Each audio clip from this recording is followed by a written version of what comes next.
خلکن هرما جزیرهش بوکو خوینه بدن ولاتین ده بمباران دولتا ترکا داگر کرده بریندار بونه شویدن لنخوشخانه آن بون.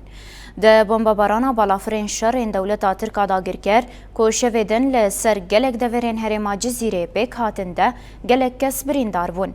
دیریشان ده ناونده که هزین اولکاریا هندورین آل هرما کوچرات آدیری که کر هدف. لگوری داخیانیا هزین اولکاریا هندورین دیریشان ده شهید و بریندار چه بون.